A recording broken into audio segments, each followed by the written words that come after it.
Good morning mga kabahay. Bali ngayong araw magta-tiles na tayo dito sa ating sa ating kitchen top o dito sa ating lababo. Yan.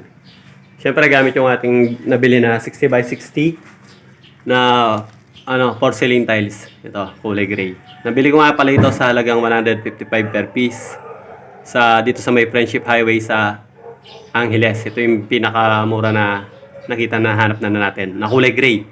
So kasi nila ma'am kulay gray. Pero hindi naman siya ganun kamahal kasi nga dito lang yan sa labas sa Dirty Kitchen extension lang naman ito. Kaya hindi na tayo naghanap ng masyadong mahal pa dyan. Kasi mga iba na nahanap ko 200 plus, meron pang 300 plus. Yan, depende kasi sa design. Tsaka kung saan pwesto mo siya bibilihin. Yan. Tapos ito yung ating gagamiting tile adhesive, yung ABC. Ito naman yung ating kitchen sink, yung lababo natin na stainless. Kung matatandaan nyo doon sa mga napanood dati, ito rin yung ginamit ko doon sa bahay ni Kuya. Yung brand niya is Max 10. Mura lang din to. 1.6 ko lang to nakuha. Ito na rin yung pinakamura na canvas natin. Siyempre. Doon ko rin to binili sa Mabiga, Mabalacat. Kung saan ko binili yung kay Kuya dati. Yan. So, kasi sa iba, pinakamura kong nahanap is 2,000. Pero, hindi siya ganito kalaki. Yung mga ganitong size, 2,000 plus to. Meron 2,400, 2,500, gano'n. Ito na yung pinakamura na nahanap natin. Pero, magandang quality. Tingnan nyo makapal. Makapal to.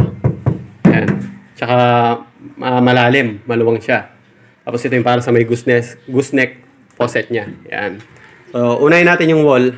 Papapansin nakapag-layout na tayo dyan. Meron na rin tayong tanse. Na-squala na rin natin gamit yung isang piraso ng 60 by 60 na tiles. Yan. Tapos, update ko lang kayo dito na welding ko na yan sa gitna. Tsaka yun doon sa taas. Bali itong mga square na yan, screen lang yan, yung aluminum screen. Tapos dito, screen door lang din. Para press ko siya, di ba? Tapos yung pinakataas na yan, kung mapapansin nyo, yung parang yung pa-triangle doon. Hard deflection part na yan. Parang yung naka-screen dito lang sa level na to. Magkakapareha, pantay sila. Para kung sakaling pagdating ng araw, may isipan pa nilang ceiling. Hindi siya open doon sa taas. Pagka sinara ito ng ceiling. Di ba? Hindi siya screen doon kasi pag nabutas o mapapasukan pa yun ng ibon or ng pusa. Tapos maakyatan pa nila dun sa loob ng ceiling. Kaya yun ang purpose hard deflex ko na yan. Dito lang yung hanggang baba yung screen. Yan. So, yun. Bali, okay, nakalayout na tayo. Umpisahan na natin to.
So, bali yan na yung natapos natin mga kabahay, no?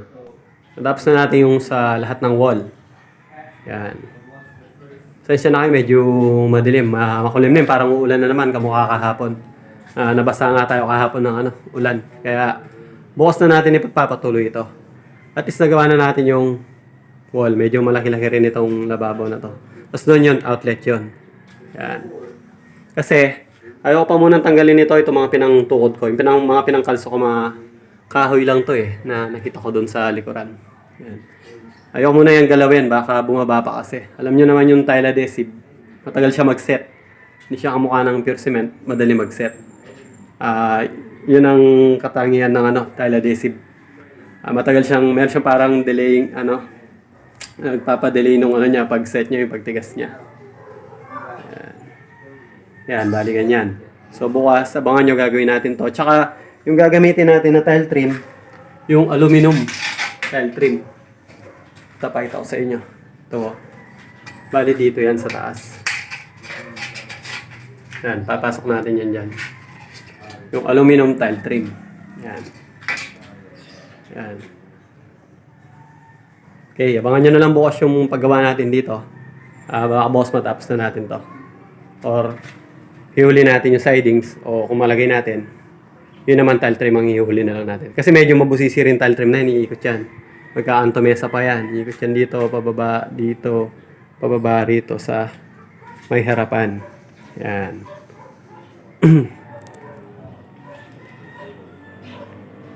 Yan, so hanggang dito na lang muna yung ating vlog. Pauwi na rin ako. Baka mabot ang pahuli ako ng ulan. Bukas na lang ulit mga kabahay. Salamat sa panonood.